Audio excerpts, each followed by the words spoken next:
こんにちは。私は早稲田大学教育学部のフガンです。私の専攻は地球科学、私の専門は惑星科学、隕石と惑星科学です。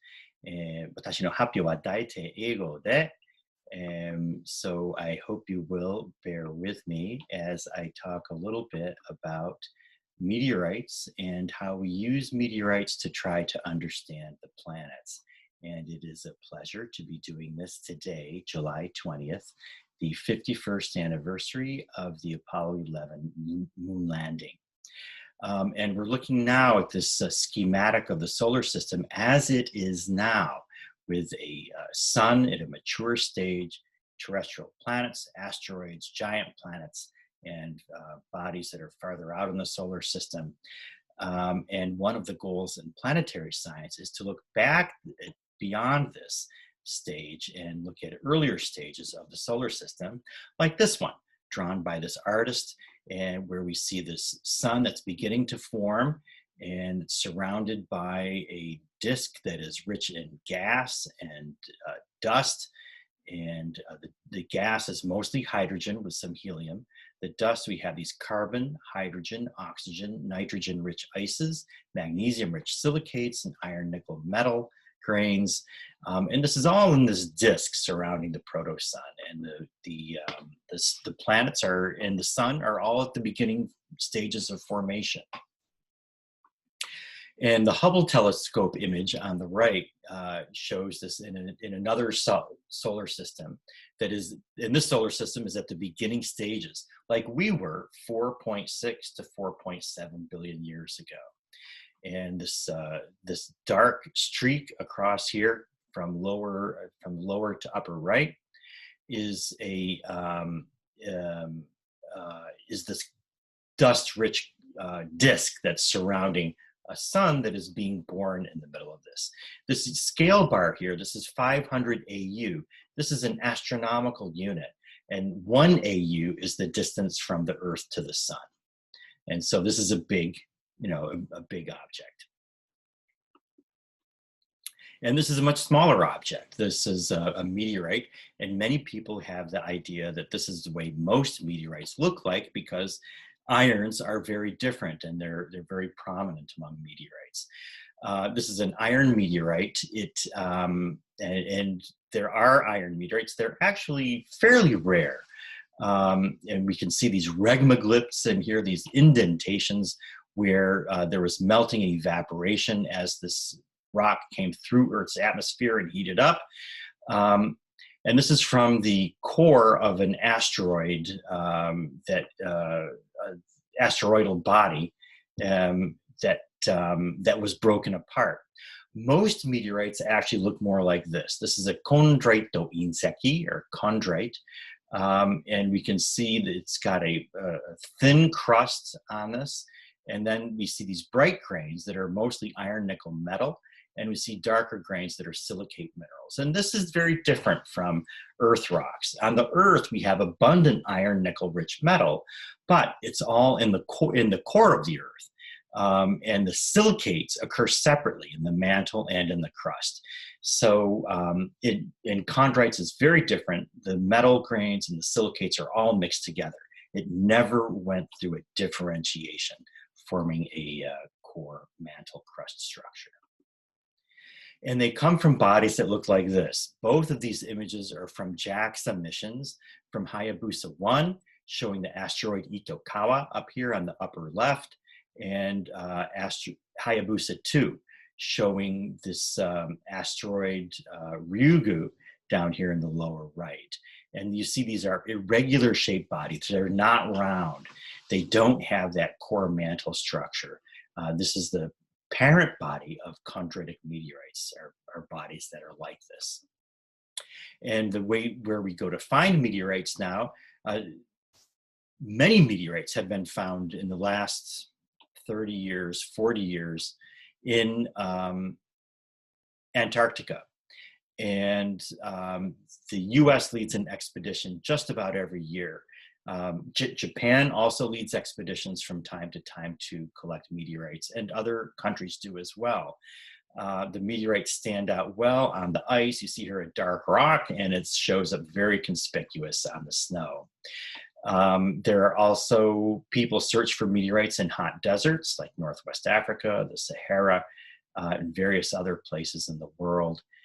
Some meteorites are finds, and some meteorites are falls. And so a fall is when the fall is observed coming to the Earth, and then the meteorite is quickly gathered up. But these meteorites shown here are finds.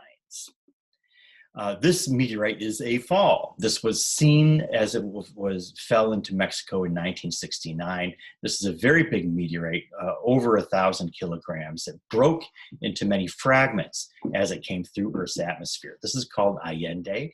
It's a carbonaceous chondrite. Again, it's a chondrite, so it comes from an undifferentiated body. And you might see that there are different looking type rocks in here that are composing Allende. So Allende is made of several rocks, different types of rocks that were gathered together to form this meteorite. And we'll see that in more detail in the next few slides.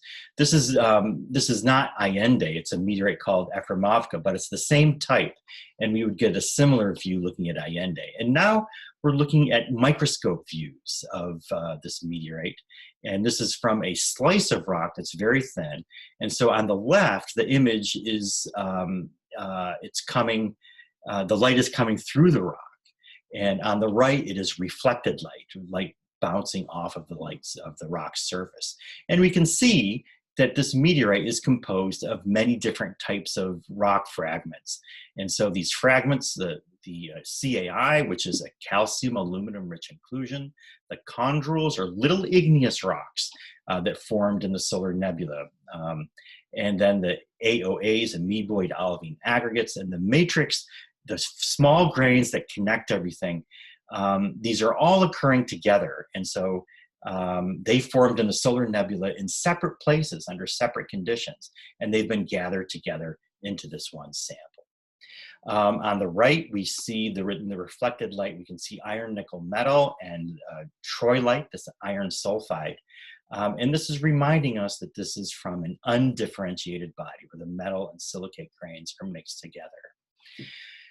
To look at this in more detail, we can use electron microscopes. And so we have the image, the traditional transmitted light image on the left, a backscattered electron image, which the brighter parts here have higher average atomic number. And this is collected using an electron beam in a secondary electron microscope or similar instrument. On the right, we have an aluminum K alpha map.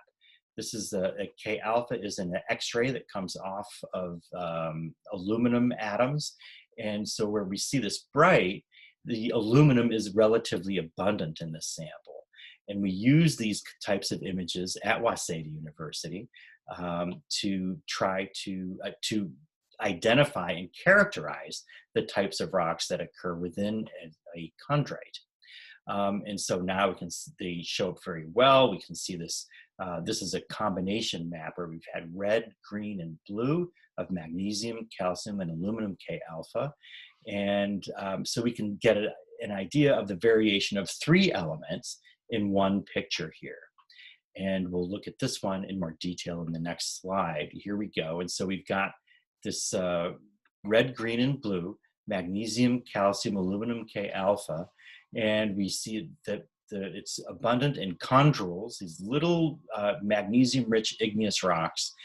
The CAI is a calcium aluminum-rich inclusions. There are a couple of different textural types in here, amoeboid olivine aggregates, and then the matrix grains, these fine grains. And so these different materials all formed at different conditions in the solar nebula.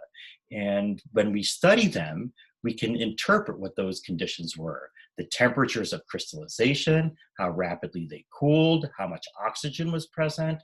So all those questions about the solar nebula are things that we try to address by looking at chondritic meteorites. And so this did not undergo planetary differentiation, but it was heated and deformed on the parent body. And so it's not just a solar nebula history, it's also a history of the parent body where these meteorites formed. These things, the general components here, the chondrules and CAIs, they formed in the solar nebula. So we get that very, very early history.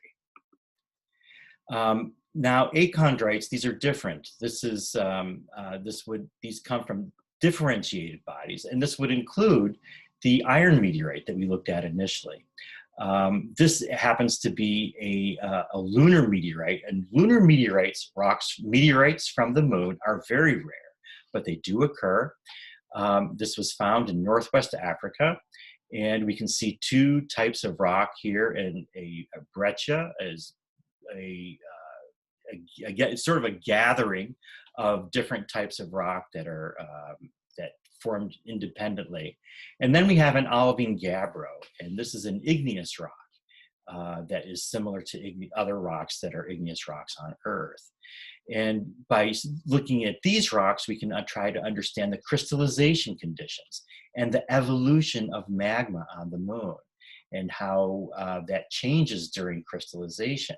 And we can compare that with the Earth as well. And so with the geology of the moon, we use meteorites as samples that come to us from bodies other than the Earth, and we combine that with remote sensing of planetary space missions to other bodies, including the Kaguya Selena mission was a JAXA mission that orbited the moon and collected information about the lunar surface. And these photographs are from the Apollo missions back in the late 1960s and early 1970s. And so studying meteorites is a part of that historical exploration of the solar system. And so we use the meteorites to study the processes and history of the solar nebula, the very beginning stages of our solar system. And we use chondrites for that type of work. We also use chondrites to try to understand the processes that occurred on asteroids. In achondrites, we can look at some asteroidal bodies, and we can also look at the Mars and the Moon to try to understand those, the formation on those bodies as well. And then we have a new view of the Earth by looking at other planets in our solar system and other planetary bodies. And so I hope you will share my interest in meteorites to some extent, and thank you for your attention.